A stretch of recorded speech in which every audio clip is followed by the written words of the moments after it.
నమస్తే SR7 TV news కి స్వాగతం. అరెస్ట్ చేసిన అంగన్వాడీలను విడుదల చేయాలంటూ సిఐటియు ఆధ్వర్యంలో ప్రభుత్వాన్ని డిమాండ్ చేస్తూ అంగన్వాడీ కార్యకర్తలు నిరసన ర్యాలీ.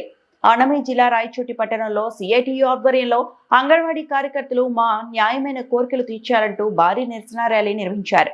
ఈ సందర్భంగా జిల్లా అంగన్వాడీ అధ్యక్షురాలు భాగ్యలక్ష్మి మాట్లాడుతూ రాష్ట్రంలో డాక్టర్ బిఆర్ అంబేద్కర్ రాసిన రాజ్యాంగం అమలు కావడం లేదని 1975 సంవత్సరంలో అప్పటి ప్రధాని శ్రీమతి ఇందిరాగాంధీ ప్రభుత్వం మాతా శిశు సంరక్షణ కోసం ICDS ప్రాజెక్టును స్థాపించడం జరిగిందని, అప్పటి నుంచి దేశవ్యాప్తంగా అంగన్వాడీ కార్యకర్తలు మాతా శిశు సంరక్షణ కోసం ప్రభుత్వం నుంచి వచ్చే పౌష్టికాహారం తల్లి బిడ్డకు సకాలంలో అందిస్తూ వారి ఆరోగ్యానికి సంబంధించిన టీకాలను సకాలంలో వేయిస్తూ పలు సేవలు అందిస్తూ జాగ్రత్తలు తీసుకోవడం జరుగుతుందని అన్నారు. ప్రస్తుతం ఉన్న కూటమి ప్రభుత్వం ఎలక్షన్ కన్నా ముందు ఎన్నికల ప్రచారంలో భాగంగా అంగన్వాడీ కార్యకర్తలకు ఉన్న సమస్యలను మేము అధికారంలోకి వస్తే మీ సమస్యలన్నింటినీ వెంటనే పరిష్కరిస్తామని హామీ ఇవ్వడం జరిగింది. అధికారంలోకి వచ్చి 20 నెలలు అవుతున్నా మా సమస్యలకు పరిష్కారం చూపలేదని ఆవేదన వ్యక్తం చేశారు. మా సమస్యలకు పరిష్కారం తెలియజేసి అంతవరకు మా నిరసన ఆపబోమని తెలియజేశారు.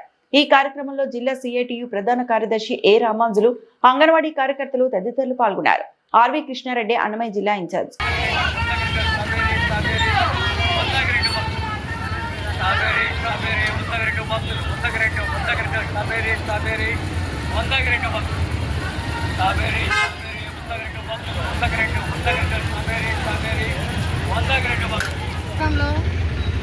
డాక్టర్ బిఆర్ అంబేద్కర్ గారు రాసిన రాజ్యాంగం అమలు కావడం లేదు.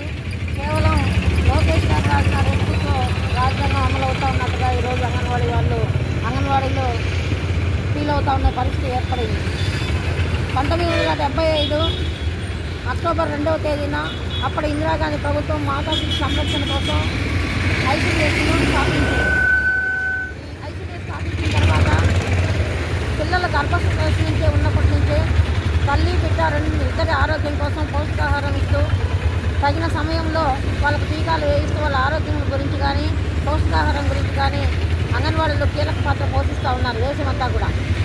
కానీ రాష్ట్ర ప్రభుత్వం ఎలక్షన్ ముందు అధికారంలో రాకముందు వైసీపీ ప్రభుత్వం ఏమాత్రం మీకు జీతాలు పెంచలేదు. 42 రోజులు అంగన్వాడీ మహిళల్ని రోడ్డు మీద పెట్టి ఇబ్బందులు గురి చేస్తూ ఉంది. మేము అధికారంలోకి వచ్చిన తర్వాత మా అక్క చెల్లెమ్మలనే ఉద్దేశంతో మిమ్మల్ని అందరినీ కూడా జీతాలు పెంచి మీ సమస్యలన్నీ కూడా పరిష్కారం చేసి అంగన్వాడీ అక్క చెల్లెమ్మలు మా ఇంటి ఆడపడుతులుగా భావించి మీకు మేలు చేస్తామని చెప్పినటువంటి ముఖ్యమంత్రి గారు అడగకపోయినా మా టెంట్లోకి వచ్చినటువంటి ఇప్పుడు ఉన్నటువంటి కూటమి ప్రభుత్వం నాయకులందరినీ కూడా ఒకటే అడగదలుచుకున్నాం. మేము 42 రోజులు సమ్మె చేసినప్పుడు మేముండా మీకు అండగా, మేము వచ్చిన తర్వాత మీ జీతాలు పెంచుతాం, మీ సమస్యలు పరిష్కారం చెప్పినటువంటి ఇప్పుడు కూటమి ప్రభుత్వం నాయకులు ఈరోజు ఏ కలిగిలో కాకనే ఉన్నారని ఈ సందర్భంగా ఇప్పుడు కూటమి ప్రభుత్వం నాయకులను అడుగుతాను.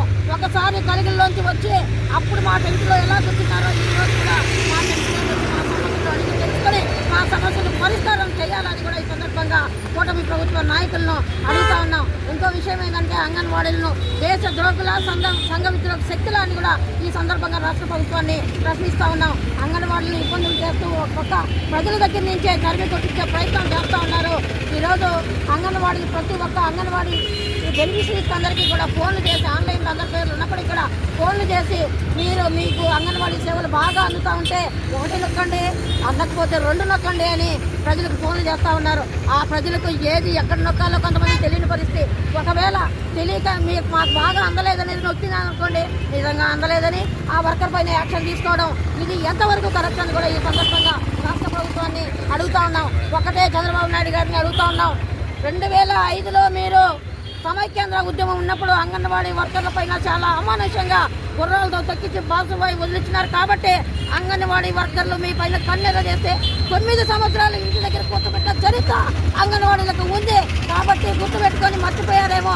మీరు 2014 నుంచి 18 సిరిల్లో 2 సార్లు జీతాలు పెంచినారనే ఒక అభిమానంతో అంగన్వాడీ వర్కర్లు మళ్ళా నిన్ను అధికారంలో తెస్తే ఈరోజు మళ్ళా నువ్వు నీ యొక్క మోసపూరిత వెన్నుపోటు విధానాన్ని, చంద్రబాబు అంటే వెన్నుపోటు విధానం అనేది అంగన్వాడీ అక్కడ అందరికీ కూడా తెలుసు. చంద్రబాబు నాయుడు అంటే వెన్నుపోటు మార్కుగా మీరు ఉన్నారు. అదేవిధంగా మళ్ళీ ఒకసారి కూడా ఈరోజు అంగన్వాడీ వర్కర్లు చాలా న్యాయమైన డిమాండ్ల కోసం 7 సంవత్సరాలు జీతాలు పెంచి నిత్యావసర సరుకులు అంచులంచులుగా పెరిగిపోతున్నాం. మాకు జీవనం సాగించడం చాలా కష్టంగా ఉంది. పిల్లల్ని పెంచుకోవాలన్నా, చదువు తెప్పించుకోవాలన్నా ఇబ్బందిగా ఉంది.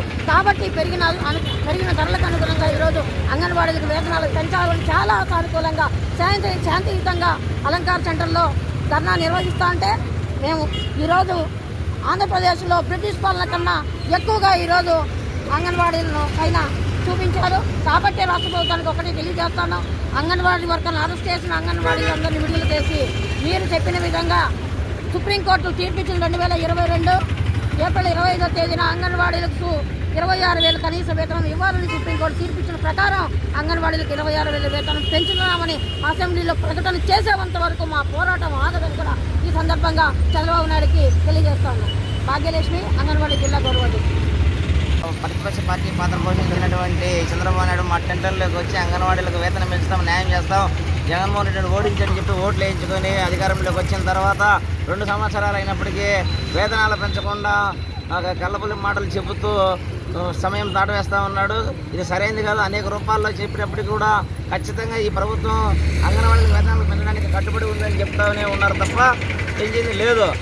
ఈ నెల 2-3 తేదీల్లో గాంధీ మార్గంలో శాంతియుతంగా అలంకార సెంటర్లో విజయవాడ దగ్గర శాంతియుతంగా నిరసన ధర్నా చేస్తూ ఉంటే అన్ని రకాల పర్మిషన్ చేస్తూ ఉంటే ఈ ప్రభుత్వం చర్చలకు పిలిచి అచ్చెన్నాయుడు గారు సిఐటి రాష్ట్ర కార్యదర్శితో పిలిచి మేము సిద్ధంగా ఉన్నాం, మీరు తొందరపడద్దు, అసెంబ్లీకి రావద్దు, ప్రభుత్వానికి చెడ్డ పేరు వస్తుంది, మేము ఖచ్చితంగా చర్చలకు పిలుస్తామని చెప్పేసి చర్చలకు రాకుండా పోలీసులను పంపి ఈరోజు తెల్లవారుజామున నిద్రపోతా ఉన్నటువంటి అంగన్వాడీలను రాళ్లతో కొట్టి బట్టలు చించి టెంట్లు కొలదేసి అక్రమంగా అరెస్ట్ చేసి విజయవాడకు చుట్టూ 100 కిలోమీటర్ల పైచులకు ఏ పోలీస్ స్టేషన్లో ఏ అంగన్వాడీలు కూడా ఉన్నారో కూడా తెలియనటువంటి పరిస్థితి తీసి దాష్టీకం చేస్తూ ఉన్నారు.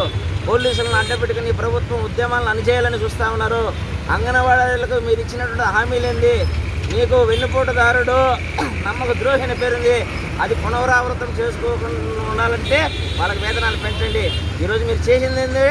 వెన్నుపోటు పడడం కదా, ఓట్లు వేయించుకోవడం, నమ్మబలకడం, జీతాలు పెంచుతామనో అంగన్వాడీ మహిళలను మోసం చేయడం కాదని చెప్పి సీటుగా మేము అడుగుతూ ఉన్నాం. గతంలో మీరేం చెప్పారు?